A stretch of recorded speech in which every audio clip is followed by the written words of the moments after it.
this podcast, Robbie Kellman Baxter, the author of Membership Economy, talks about the forever transaction. So stay tuned.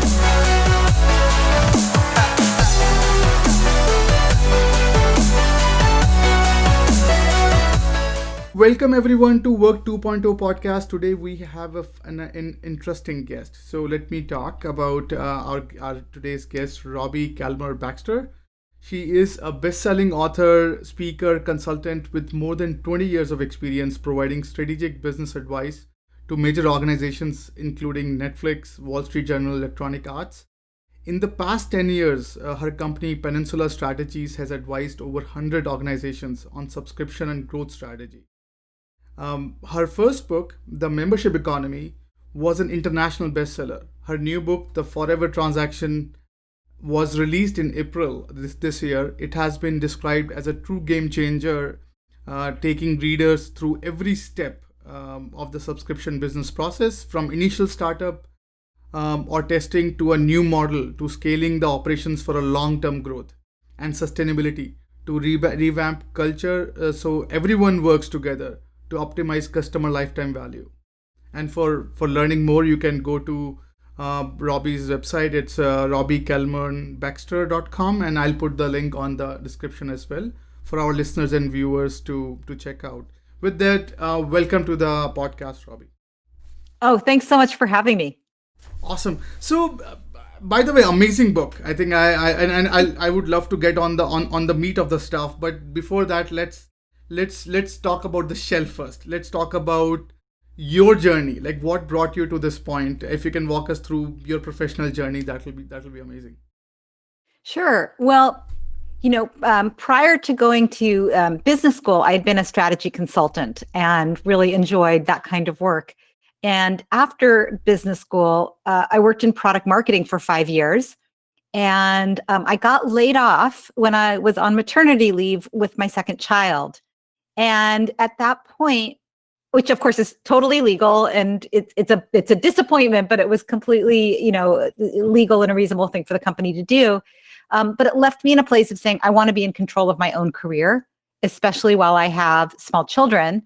So I went back to consulting, but instead of going to a big firm, I had been with Booz Allen and Hamilton, I went out on my own so I could have complete control.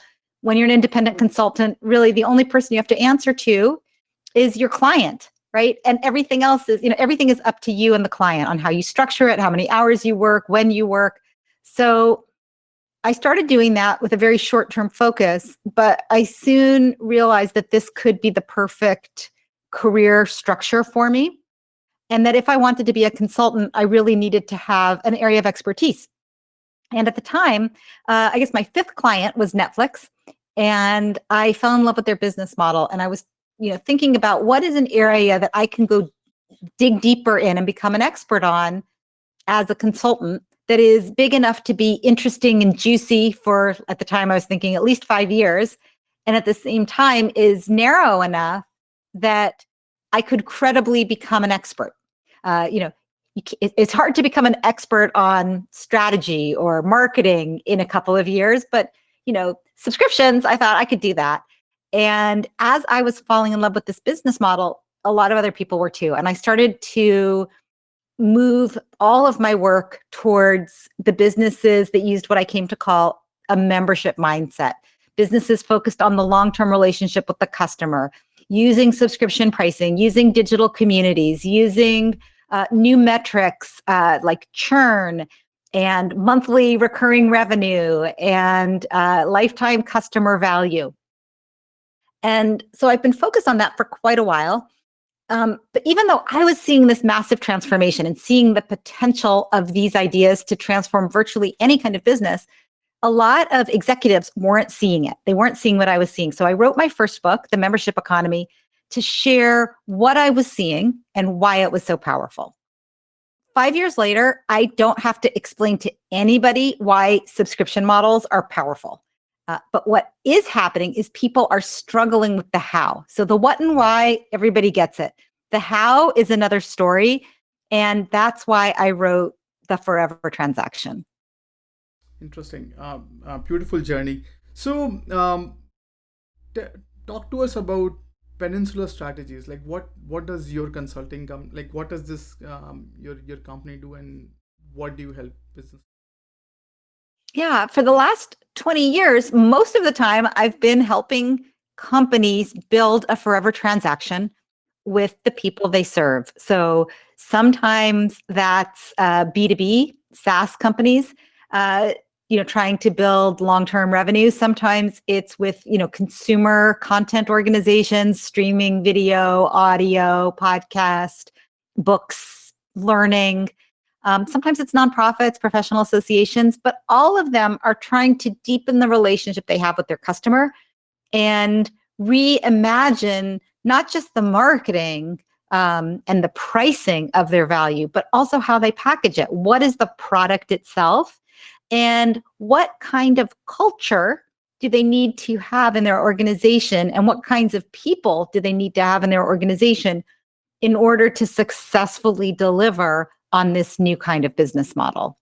So that's what we do at Peninsula Strategies. Interesting. No, I think that's fascinating, and I think I'm excited for this conversation. I think why I was so excited was we never had a guest to talk about subscription economy or the membership economy, and we are seeing it explode. And I think being on the other end of this conversation, like being on the consumer end of these memberships, and I think I'm always fascinated by how it has transformed the business model, right? So I think compared to, okay, I see a shiny object, I know how to price it, I just pick it up, I exactly know what to expect out of this, or maybe not, but at least I know what the value, and that's no string attached phenomena. Like from your vantage point, what do you think are the good and the bad of getting into the membership business side of the business from the consumer end? From the business end, the value is very clear, right? So, but let's first talk about the consumer side. Like, what have you seen from the experience point of view? Yeah, well, it's interesting because a lot of times, as we talked about, everybody wants to do subscription. So all of these companies come to me and say, we want to do subscription because we want to get more recurring revenue. And then I'll say to them, okay, great. That is a great thing to want. What's in it for your customers? Why are they going to benefit from subscriptions? Why are they going to switch to subscription pricing or accept being forced to switch by you? And they say, I don't know. I mean, kind of blank stares, deer in headlight look. And that's a big problem because when it works well, the whole point of a membership mindset and subscription pricing is that the customer is saying, I can relax with this vendor because they're going to solve my problem on an ongoing basis. This problem isn't going away, and this company is going to continue to evolve their offering at a fixed price to solve my problem. So if my problem is like a gym problem, like I want to be healthy, I want to get and stay healthy, right? 15 years ago, the gym might have had totally different equipment and totally different fitness classes than today, but the goal is still the same. They continue to improve the offering, but the promise remains the same. So theoretically, that's great for the consumer, right? If you help me get and stay fit, or you help me thrive in my career, or you help me always look my best, like what many of the subscription boxes for clothing. Those are all goals that people have where they would just love to be able to have somebody else make sure that that goal is being achieved. The problem comes, and I think this is what you were alluding to, when there's not a product market fit, when you feel like you're being forced to subscribe to something that you'd rather access with a different pricing structure. Maybe you want to buy it by the usage, or maybe you want to own it outright. And you feel like I'm being forced to buy this bundle of services that is not what I would have chosen and is not what serves my needs.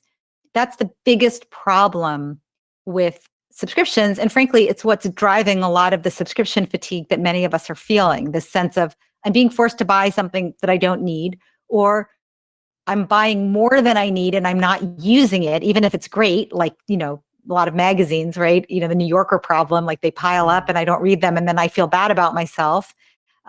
Or the worst thing that these companies do is they actually go so far as to hide the cancel button, right? They make it really, you can sign up anytime online, 24 hours a day. But if you want to cancel, you have to call us, and we're only open on Tuesdays between 4 and 7, right? And that's what a lot of businesses do. And that's why I think subscriptions sometimes get a bad rap. We'll resume after a short break. This part of the podcast is brought to you by First Friday Fair, fastest AI-powered way to find your next opportunity. Check out the website firstfridayfair.tao.ai and find your next dream job. Let's get back to the podcast. Interesting. And from your vantage point, what are some of the businesses or some of the business models that are not ripe for, or that are not meant for, as you rightly said, product market fit for something like a membership or the subscription model? Yeah. So if your business depends on sales and marketing, on relationships with your customers or the people you serve, then there's a pretty great chance that a membership mindset is going to lead you to a better business model that probably can justify subscription pricing. On the other hand, if your business does not need sales or marketing, because you have a geographic advantage, like you're the last gas for 100 miles, or you have a regulatory advantage, you're the only one that's allowed to sell what you sell, or you have a patent advantage, you have the medicine and no one else is allowed to make it, you don't really have to care that much about how you treat your customers or developing a relationship with them, because you'll make money regardless. But if your customers have choice, and if you benefit from them choosing you not just once, but on a repeated, predictable basis, then this model can work with you no matter how small your business is, no matter how old your business is, no matter how new your business is. Interesting. And I think one thing I was thinking about your journey.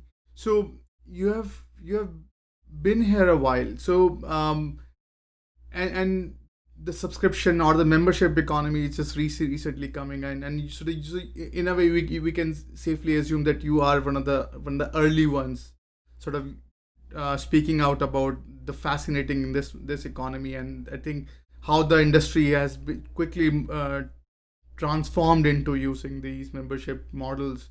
And now, like almost every business, if you don't see a substantial focus towards converting into SaaS or this membership concept, it's unheard of. So yeah. What have you seen from your journey, being one of the early whisperer to seeing the industry now come to this, what you have been talking about? What are some of the things that you could share? Yeah, I mean, the space for subscription pricing has exploded, and as you point out, virtually every business is thinking about this if they haven't already launched a subscription. And this is including Burger King has a coffee subscription. Caterpillar has publicly said that in the next 5 years, they'd like to move away from buying or selling their heavy equipment outright to having people subscribe to access it. Professional services firms are using subscriptions. So everybody is moving towards subscription. So I'm seeing an increasing level of sophistication, both among companies that understand how subscription might work in their business model, and on people, consumers, whether they're buying on their own behalf or whether they're buying on behalf of their company. Much more sophisticated about understanding subscription pricing. I mean, I remember when I was first starting out in this space, sometimes companies weren't set up for recurring revenue payments, or consumers didn't trust companies to give them the credit card for automatic deductions. So, we've come a long way. Right now, it's never been easier to launch a subscription business. Solopreneurs have subscription revenue. So that's a huge change. And of course, with that change, there's a lot of bad actors who are creating subscriptions from whatever products and services they already had, and just slapping some subscription pricing on that bundle of offerings without really thinking about the implications across the organization, sales, marketing, product development, support, finance, HR, everybody's role changes when you move to a subscription model. And I think a lot of organizations haven't really figured that out. Interesting. So, when someone reaches out to you for getting in this journey of converting their business model, like what is a typical stage that these guys in when they reach out to you saying, okay, help us transform into this, and yeah, just talk about like when do you see these businesses really knocking on your door saying, okay, help us? Yeah, it's such a good question. I sort of see three big cases. Well, so there's, in one level, there's three stages of maturity, and that's how I structured the Forever transaction. The first stage is launch. Second phase, and that's when you're just starting out, whether you're an entrepreneur starting a new business or you're an intrapreneur building something different inside a big company. Second phase is scaling. So you've got your product market fit, you know who your best customer is, you know what the promises you're making to them, and you have that initial product that solves that problem. And now you need to kind of put fuel on the fire. So scaling is the second set of problems, which is, okay, we have this little business model that works, but it's very manual. And, we know that we could do more if we were investing more in marketing, if we had a bigger team, if we had a more sophisticated technology footprint to support what we're doing, if we were building a culture that supported this kind of mindset. And so that's the second phase of the book. And that's the second big challenge is how do we scale? And then the last group of customers come to me because their model used to work and it's not working so well now. So these are the newspapers and the gyms and the professional associations and the country clubs where they say, people used to join and stay for a long time and we had a great model. And today it's not working like it used to work. And so those problems are like figuring out why do people join and stay, but nobody new is joining? Or why are people leaving at a more rapid pace than they used to? Or why are our customers all demanding features that they used to be okay not having? And so there's a third bucket of challenges that organizations face when I'm kind of, and I spend a lot of time in the trenches with companies doing subscription and really trying to figure out what's not working. And so that's that third big group of how do you maintain a leadership position when you've been successful in memberships for too long? Interesting. And what are some of the misconceptions that you see businesses have when it comes to their understanding of membership or subscription? Like what are some of those misunderstandings that businesses think? I think the biggest misunderstandings, they vary across each of those phases. So in the early phases, I think a lot of organizations underestimate what it takes to create a subscription. They think we'll just put some things together, and if we can make an argument that they belong together, people will buy the argument. So, I have a pen, I have a book, I have a bag. The pen is worth $10, the book is worth $15, the bag is worth $3. So if I charge $12 for that, people are going to be thrilled. But maybe the book is an old book that's no longer relevant, and maybe what's in the bag is stuff that you don't want. Maybe you're not going to buy it. And so I think a big problem is not having product market fit, or a unique problem in subscriptions is you have product market fit for acquisition. So in other words, your pitch, your headline benefit is big enough to get people to join. But once they start using your product, they don't like it. And so they cancel, or they never use it. And so they cancel because you don't have engagement benefits or retention benefits. So people are joining like crazy and then leaving right away. So those are some of the big early problems. I think in the scaling phase, a big issue is the organization doesn't invest in operationalizing what they've learned. They don't realize like we need to think about a new tech footprint. We need to think about the right metrics. We need to think about the right culture. They're so focused on the product. They're so focused on the market. And, this is the phase where the operational team really comes into play, the administrative part of the organization. And then I think in the last phase, the biggest misconception is that by taking care of today's members, you will never have a problem. And I always say you have to be member centric and listen to your members, but it's an orchestra. It's not a soloist. So it's not just about listening to today's loudest members. It's about also, listening to the people that are considering joining your organization, tomorrow's members, and the people that are lapsed members, the ones that used to be members but canceled. Why did that happen? And then the last group is, what about people that you made the offer to and they chose something else? What happened to them? And if you listen to all of those groups, you're much more likely to stay on the good path of growth and evolution. But a lot of organizations, I think, get kind of complacent and lazy. And what happens is when you have your consumer hat on and you're considering alternatives, you're very critical, you're very analytical, you know what the options are, and you're prioritizing what you value. Once you become a member, unless that company really does something bad, you're probably not looking for alternatives. Like once you join a gym, you don't go to other gyms. Once you get a subscription to a newspaper, you're probably not reading other newspapers. So you might not even know how old-fashioned or worn down or tired the subscription you're paying for is, because you're not in consumer mode anymore. But tomorrow's members who are in consumer mode can see your offering for what it is.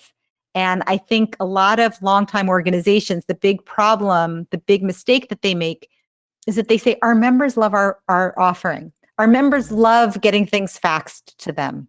Our members love print. They hate digital, right? But if you're just starting out and you're looking for, let's say, a training program for your company, right? And they don't have a digital component, right? You're not going to choose it. Now, if you've been using it for 25 years and everybody on your team has been using it for 25 years and everybody's used to it, you might not cancel and look for something else.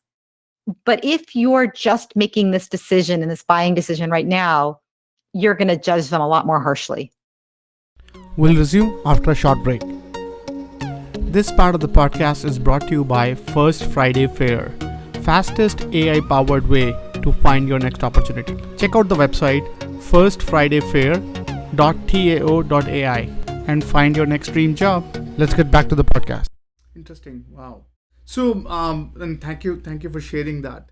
So, from your vantage point, who are the businesses that are ripe for sort of transforming into, say, like they know they are ripe for transforming for subscription or membership based pricing? And what do you think from your point?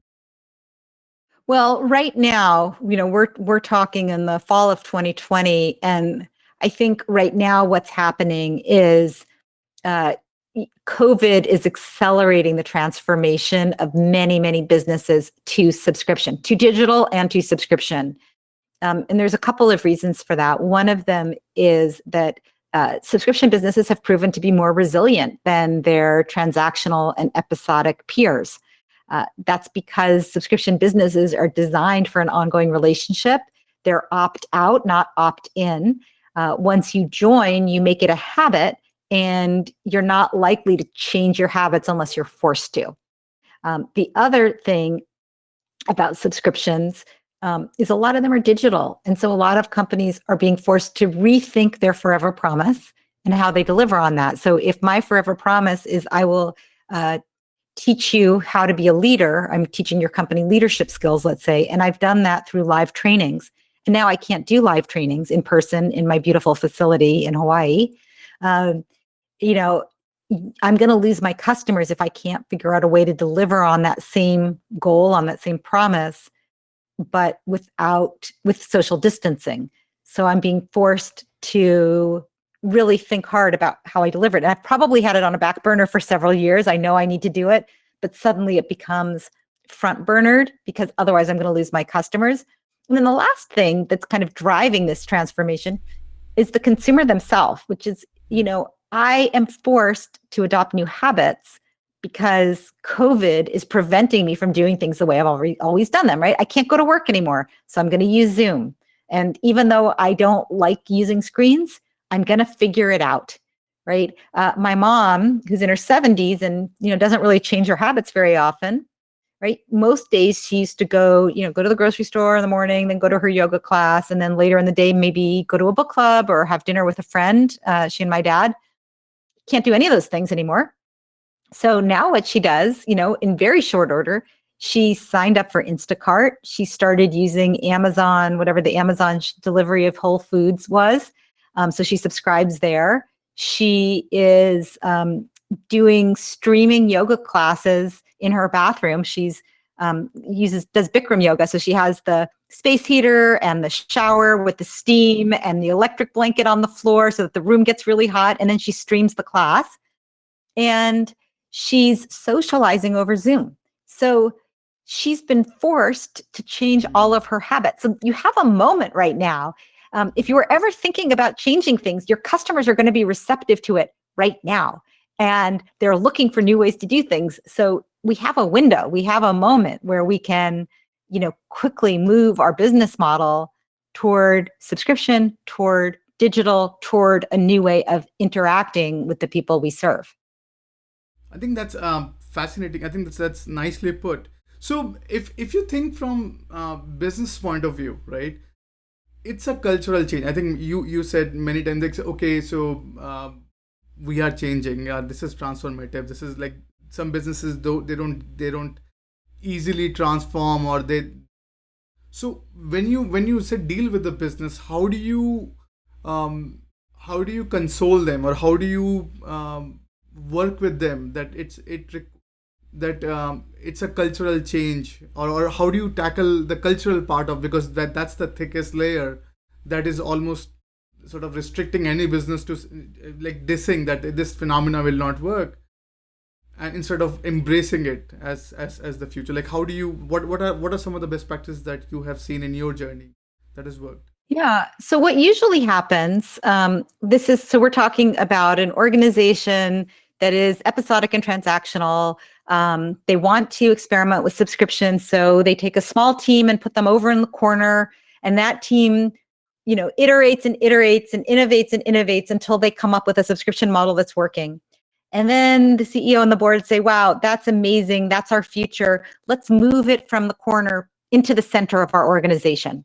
Right. And it's at that moment usually where cultural change becomes really important, because the rest of the organization, first of all, they don't understand why the company is moving to subscription. And in a lot of cases, it doesn't make sense, because short-term subscription is going to make less money than a transaction, right? If I buy a car, I'm going to spend a lot more in that transaction than if I subscribe to a car in that first transaction. Right? So if I'm the person that's responsible for selling Lamborghinis, and suddenly there's a subscription to a range of Lamborghinis, I'm not going to even understand why we're doing that. Second, so that's kind of just understanding. A second issue is I might be nervous about my own career, because I'm a big game hunter. I sell to people who have lots of money so they can buy a Lamborghini. Suddenly, sales is going to look more like farming and less like hunting, right? Where I'm going to find somebody who's going to subscribe for a really long time. That's not my skill area. The deals are much smaller. I can see the writing on the wall. I'm not going to get the same kind of commissions for bringing in a subscriber as I used to for bringing in a buyer. So I think people are going to push back because they're afraid of what it means for their job. And then I think there's some actual skills that the company might not have. So for example, you need, let's take customer support. In an episodic or transactional business, there's often a function called customer support, and their job is to fix things that are broken. You call and complain and say, this isn't working as I expected, and the customer support person either tries to fix it for you or sends you a new one or gives you your money back and gets you off the phone as quickly as possible. In a membership economy, you don't want to wait till they complain, because probably when they complain, the complaint will come with a cancellation. You want to make sure they're getting the value that they paid for from the moment they buy, and you want them to establish habits that will keep them for a long time. That's a very different skill set for your support team, right? It's a much more consultative experience. It's much closer to account management. It's much closer to professional services. It's much closer to sales, and marketing. So sometimes you need a different person. Sometimes you need different training for that person. But there's a lot of this cultural change. And then from a core perspective, you want the whole organization to be looking at the long term and saying, how are we going to help our customer achieve their goal? And how do we continue to evolve our offerings, not just our products, but our services and our delivery, so that they better align with the needs of the customer. So that also changes, let's say, the way you even build your own products, right? Instead of wanting to build a new product every 18 months that drives people to upgrade, you want people to kind of relax into an ongoing experience. So you want to make small changes over time to keep them. And you don't want to do anything too big to kind of make them reconsider their buying decision. So it really is a very dramatic transformation. And so the first thing you want to do is be aware of those challenges. And then the second thing you want to do is really map out a cultural transformation rollout, right? A strategy, taking into account what the impact of this subscription pricing is going to be on the way people do their jobs. We'll resume after a short break. This part of the podcast is brought to you by First Friday Fair, fastest AI-powered way to find your next opportunity. Check out the website firstfridayfair.tao.ai and find your next dream job. Let's get back to the podcast. Interesting. No, I think so. One thing that I was thinking about when you were talking about the struggles of businesses in adopting to these business models. So I remember there's a local company in Boston. I think it's a 5-6 years ago. I was talking to one of their financial chiefs, and he was getting paranoid on the fact that there was a massive push in exploring the SaaS model or the subscription model for that business, and they were saying that we will definitely see a dip in our revenue. We would definitely see our customer the expectation. We have cultured our customers and their expectations for last 20-30 years, and now we are asking them to now shift or at least we are shifting their mindset of, because they maintain our quality, our standard with that, and pricing is an important part of the brand perception that they've created. So it just shake us to our core. And I remember they end up buying a small company who are subscription based to learn from them.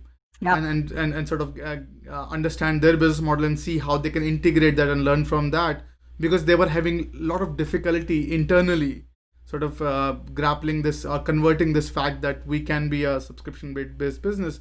So from your vantage point, when you deal with businesses coming to you, how do you what are some of the tricks that you have seen businesses do to basically understand and get on the other side quickly or painlessly? What are some of the things that you have seen? Yeah. So one thing I was just thinking I can offer to your listeners is the chapter in my book that's on cultural transformation. I'll give you the link, and we can offer that to your listeners in your show notes, which gets into a little more detail. But on a high level, I think what the company can do when they're making this transformation is, first of all, to set expectations. As you point out, there's kind of this open fish, the fish, they call it swallowing the fish. I think J.B. Woods calls it that, with this idea being that for some period of time, your costs are going to go, up and your sales are going to go down. And eventually they'll come back together, but you need to be patient. You need to expect that. So you need to advise your investors, your stakeholders, your shareholders to expect that. You also need to spend a lot of time helping your employees understand the broader context of why this change is happening and the power of subscription revenue on, recurring revenue, predictable revenue, the ability to know your customer better, and the ability to get a higher market valuation, so that your team understands conceptually why you're doing it, and then to get down to the level of what does it mean for me in my job with each employee, so that they really understand what's going to change. And then I think a third thing is to be willing for some people to not make that transformation.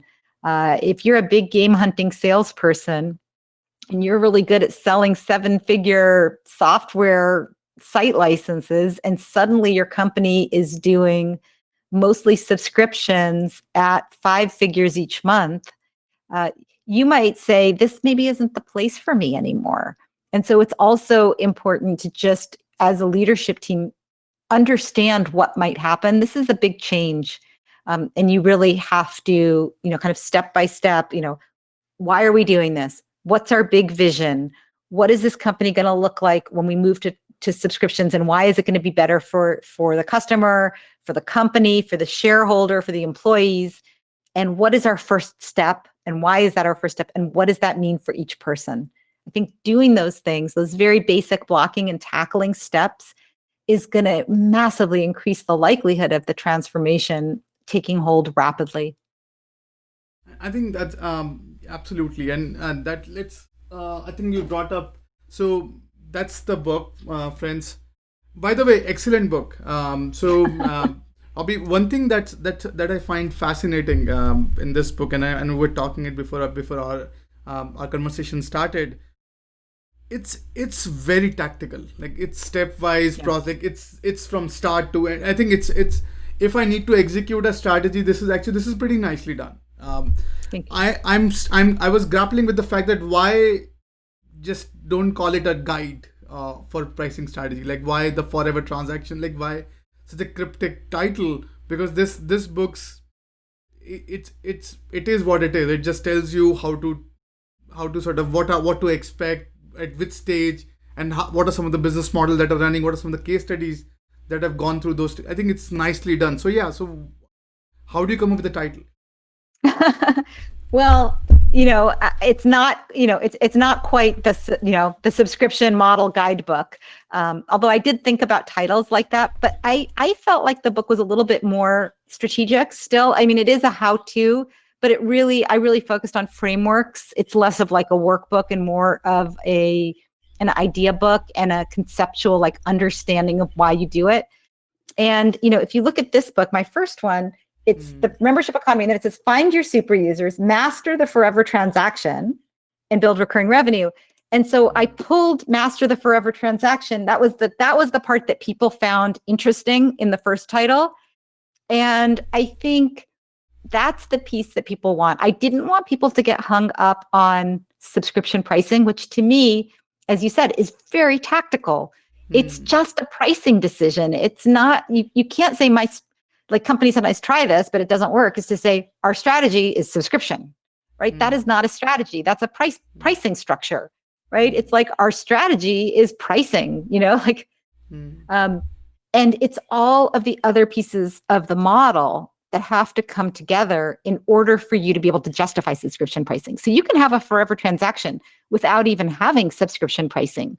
For example, Apple, until very recently did not have subscription pricing. They only sold hardware, right? And then they took a percentage of other people's software revenue and subscription revenue, but they were really much more of a buy it outright kind of a company, episodic purchasing. But we all know that when you walk into an Apple store and you buy a phone, you're probably going to also buy your computer there and your AirPods and your covers and your mouse and everything else you need, because Apple is completely optimized around a forever transaction, which is something like, if you stick with our products, they're all going to work seamlessly together in the most elegant and beautifully designed way. And so even though they didn't sell on subscription, there was that promise. And we all know those Apple people who are like, whatever I need to buy, I just go to the Apple store and ask them what to get.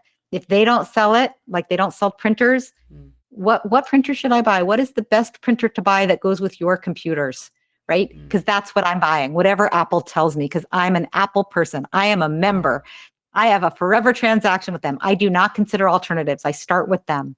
So that's really why I like this term forever transaction, putting those two words together. How do you do that? That's pretty clever. And so why write this book? I wrote this book to help people who are struggling. I was getting so many calls from people who would say, okay, I believed you, I read Membership Economy, but here's my problem. I started down this path and, boom, into the rat hole. Very specific problem, right? People are subscribing, they're joining, but they're canceling really fast. People are subscribing and staying for 6 months, and then they're canceling like clockwork, and I want them to stay longer. People used to subscribe and they won't subscribe anymore. I'm having, all the cultural stuff. Like my first book, I really didn't talk about culture at all, but I was seeing it all the time that, this isn't going to work if the people doing the work aren't bought in. And so, all of these things, I was like, I have to write another book. It started by me saying, I have a lot to say. I have a lot more to say since the first book came out. And maybe that was just going to be like a V2, the new and improved membership economy. But it ended up being a completely different book, as you pointed out. It's really focused on the how of building a subscription model. And it really gets in, I always say, like, I'm in the trenches every day working with companies and tinkering with business models. And that's really what I'm trying to help people do in this book. Interesting. And one more thing. So when I was reading this book, right? So I was also trying to figure out the ideal reader for the book, because at some point I was just down the trenches doing things, understanding the business model, use cases. On the other side, like looking at, as you said, right, you said the fish charts so when you were writing this book, who's the ideal reader that you wrote it for? Yeah, it's a pretty, it ended up being broader than I thought, but I would say that this is a book, if your company is doing subscription or thinking about it, there's some value for you here. And you may not need to read, like, the feedback I've gotten on the book, and when you read the reviews on Amazon, and by the way, if you read the book, please write a review on Amazon for any book that you like, because it means a lot to the authors, and it helps people find the books. But what I was reading in the early reviews on this book was that a lot of people aren't reading the whole book. They're going right to the section that they're responsible for. And if you look at the intro to the book, I actually encourage people to do that, to say, look, if you want to read the book from start to end, great. Hopefully it all flows. But it also, every chapter stands alone, and all 3 sections stand alone. So if you're like, I'm in the scaling process, we've had this model for a while, and my job is to make it core to the company, maybe you want to focus on the second section. Or if you're saying, look, my job, I'm customer success. My job is to make sure that once a new customer signs up, that they engage and make our products a habit and stay for a long time. There's certain chapters that are really focused on the onboarding process, on the relationship building process, and maybe that's for you. If you're a CEO or an entrepreneur, you might want to read it all the way through so that you have a framework in your mind of what to expect along the way. So I'm hoping that this book seems to be more useful for teams to read together. Whereas the first book, I felt like it was very much a CEO or investor airplane book, right? You just read it on the plane because it's a really important new idea. Whereas this book is really for teams to read together. Interesting. And from your vantage point, how have you, like, what are some of the challenges that you see in today's adoption of this subscription or this membership economy, or like what are some of the challenges that you see in the model that businesses need to basically be aware of or tackle when it comes to when they're trying to explore this opportunity? Yeah. So I think the biggest thing now, and, I'm a subscription person, so I almost can't believe I'm saying this, but, subscription isn't for everybody, and it isn't a panacea. You can't just hit all your goals by moving to subscription. It's really about aligning the value you create with your customers' needs so that there's more value to capture on both sides, right? If I get more value, if I, the company, get more value, and you, the customer, get more value too, right? That's good for both of us. So that's why a subscription model works. But as we talked about when we were talking about subscription fatigue, it's not the perfect solution for everybody. And one good example, I think, from my first book of when it doesn't work for everybody is, most of us know the story. Most people that are interested in subscription know the story of Adobe. And Adobe, how they moved from effectively boxed software that you owned at a fixed price and periodically would buy the newest version of it, to Adobe Creative Cloud, which you subscribe to. And something that is really interesting about this is that, and they knew this when they were preparing for this launch and this move to a new model, was that while the new offering was really great for their target customer, because it had more features, it was more suitable for collaboration across a sophisticated team of marketers and designers. It was a great product if you worked in an agency or you worked in a big marketing department, because you didn't care that it cost you more because A, somebody else, your boss, was paying for it, and B, it was about your livelihood. So, if a better tool can help you produce better results, the cost of that tool is very small compared to the value of your salary and your bonus. But even though the vast majority of people were delighted with the move and the new products, and eventually those products have been big successes, there was a group of users, of customers, who hated the new version. And those were the hobbyists, the people who designed things for fun or on their own, or the moonlighters who maybe made wedding invitations or menus for friends. And they were happy having very old software because they didn't need a lot of new bells and whistles. And they valued the fact that they owned it outright. It's kind of like people who drive their car into the ground, right? Like, hey, if I have to lease the car, I'm never going to get the value of driving a 14-year-old car that's completely paid off, right? There's a lot of people that are like, I never want to drive a 14-year-old car. I never want to use 6-year-old software. But for the people who value that, subscription isn't really a great option. It's disappointing because you're like, I want to just own it outright and use it up. So it's really important, if you're moving to subscription from another model, that you're really thoughtful and you take the time to understand which of your customers are going to be better off with the subscription and which of your customers are going to be worse off with the subscription. And how do you want to handle that? The people that are going to be worse off, do you want to let them stick with the old model? Do you want to send them somewhere else? Or do you want to just say, too bad, this is the way that we have to do business to be successful. And if you don't like it, that's too bad. You really have to think through what, it'd be terrible if you didn't think that through and it just happened. You want to be really deliberate and thoughtful about what's going to happen to your customers when you switch to subscription. Interesting. And I wonder if there's some study being done on I think you rightly said subscription fatigue, right? So how many subscription can human take, right? So because they all go crisscross, they all have different pricing strategies, they all have a business model, and they all have different expectations.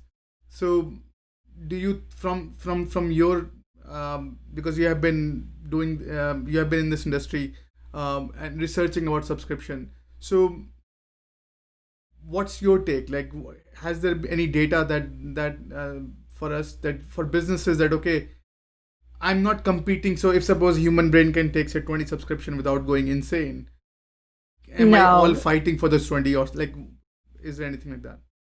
No, I mean, I think that there's research on the number of subscriptions people have. And, I think, don't quote me on this, but I think it's like 18 in the United States. That includes B2B, B2C, so like, what you use at work, what you use at home, and other things that like insurance and that you pay on a regular basis for. It's like 18, I think the number is 18. I've done experiments in rooms where I give people 30 seconds or a minute to write down all the things that they pay for on an ongoing basis at work and at home. And people get up into 25 or 30 sometimes. I don't think that there's a limit. I think that it's more about being able to track them. So we're seeing a real move toward, there's lots of discrete standalone apps like Truebill or Trim that allow consumers to track and in some cases negotiate their subscriptions. And a lot of banks now have that feature in their banking software, like Wells Fargo has a contact center, control tower. Wells Fargo Control Tower that allows you to keep track of all your subscriptions in one place. So sometimes that's hard to track. And then as long as they're all valuable, and as long as they're a better way of aligning value with what you pay, I don't think there's a limit on the number. Interesting. So, thank you for walking us through that. So, I think now we're at the tail end of the conversation. So, I want to spend few minutes on your journey specifically. So, we ask all of our guests to talk about some of the qualities that has really helped them become what they have become, what attributes of success. So, what would be your qualities that has helped you be what you are today? What would you say? Yeah. I mean, the first thing is that I'm a natural strategist, natural consultant. So I love to develop frameworks. I love to look for patterns. I love to work on, you want to get there, and right now you're here. What are your options? How do you think about it? How do you prioritize? That's how my brain works. Those are the conversations I have with my kids. Those are the conversations I have on Saturday night with my friends. And so, when I was younger, I was self-conscious about it because, when I went from being a strategy consultant into industry, I had a boss in product management who said, you can't be designing the future for the company. That's not what we pay you for. We pay you to move the chairs around. Like sometimes you just have to do the execution and the operations. And I was I guess I was embarrassed and a little bit ashamed because he was implying that I thought that I was sort of too good to do operations. And it wasn't that I thought I was too good to do operations. It's just, that's not my best skill set. Like, I'm not an operator. And so here I am, many, many years later. And guess what? All I do all day long is strategy. And I'm very happy. And I don't know how I'd be as an operator if I were, running a team and, managing, an infrastructure. So that I think part of that is just knowing who you are and what drives you and how you think and understanding what's valuable about that. And I think the other piece of that is just being okay with not being good at everything. I think I love that love the term natural strategist. I think that's I've never heard. It's beautifully put. I think I remember I talking to someone, one very close friend of mine. He's in one of the strategy consulting firm. He said, Vishal, the history, there were three kind of people. They were hunter, they were gatherer, and they were strategists. So they were that possible. That's possible. So Oh, yeah. thank you for walking us through that. So let's talk about your favorite reads. Some of the books that has inspired you, and some of the books that you are reading currently that you want to share. Because our readers are or our listeners and viewers, they have constantly requested us to request our guests to share their reading list, so they can follow along. So do you have something to share? Yeah, you're talking about business books, I assume, not the novels that I'm reading. Doesn't matter. It's open. It's a pretty open-ended question. So, okay, so Vishal, I was as an English major, so I read a ton of almost like I read novels and I read biographies and I read self-help and I read business books. So I'll just go to the business books first. The best book I've recently read is called Humor, Seriously. Humor, Seriously. By Jennifer Acker and Naomi Bagadonas from Stanford. And it's basically about how to apply what they call levity into your professional life and what the impact is of looking for humor and lightening the mood in whatever you're doing. So that's probably the book I've most recently read that I've enjoyed. I just got a copy of the new version of Selling with Noble Purpose by Lisa McLeod and Elizabeth Lotardo. And that book, kind of the big idea of that book is that if your sales team, and actually everybody in the company, but especially your sales team, if they're connected with the value that they're creating for their customers, if they're a noble purpose, the reason that I'm selling you this is so that the reason I'm selling you bricks is so that you can build cathedrals, right? That kind of a mindset, as opposed to I have bricks, they're this big, they're this heavy, they're made like this, they're really cheap. That if you lead with noble purpose, which is very much, you can probably tell, very much aligned with my forever transaction. If you lead with a noble purpose, it's going to be easier to close the deal, and you're going to be more motivated to do it, and you're going to have a better outcome. Your customer is going to have a better outcome because you're really focused on the value you're creating for them. So that's another business book that I really liked. Awesome. That's pretty cool. So now, last but not the least, so if you want our readers and listeners to take away something from this conversation, like what would that be? Like what would be your closing remark? I think the closing remark is, Vishal, you and I got into a lot of very specific details and tactics and challenging things that a company can do to completely transform. But I want to take it back and say, if there's one thing that you could do right now that is not hard, very simple, and that is take a step back wherever you are in your business's journey and remind yourself, what is the promise that I should be making to my customers? What is the promise they wish I was making? So for example, if I go into a store and buy a blouse, a white blouse to wear for a speech, I'm not buying the blouse. I'm buying it because I want to look professional when I do important high stakes work events.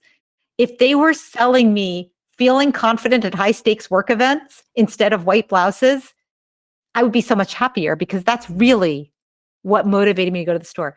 So if every organization, if every person listening took that step back and said, what do my customers wish I was really promising? What's the full goal that they have that this product or service feeds? If you do that, and then you say, what more can I do to better deliver on that promise? I guarantee a world will open up in terms of how to evolve your product, how to change your messaging, how to change the way you support the company. Everything, you'll start to see all kinds of potential, and you don't even have to move everything to a subscription pricing model to benefit from it. You can just start with seeing things through that long-term lens. I think beautifully put. With that, thank you so much, Robbie. I wish you nothing but success with the book. And I think to our listeners and viewers, so we'll put the link on the description where you can get this books. And I think I'll also leave my comments on. I think it was pretty, as I said, it's a pretty exciting book. I had a ball, although I have nothing to do with pricing, but still it was fascinating to see the business model. I think you did a good job in connecting sort of wanderer like me along the subject matter of what stages am I in, and what are some of the business that are in this stage are doing about it. So I think kudos to you, and wish you success on this book. We'll be happily promoting it in our network as well. And yeah, thank you for showing up and sharing your journey through this. Oh, it's a real pleasure. Thanks so much for having me, Vishal. I thought I was sick of home, but actually I was homesick. Never really knew that I would have to grow up so quick. I'm so uncomfortable, don't know anybody here. Just a couple dudes that I met once, that's it. And I go into the booth feeling nervous. Got butterflies in my stomach like I'm so worthless. Is the mic on? I don't know how to work this. Inside I'm breaking down, I hope I'm not up on the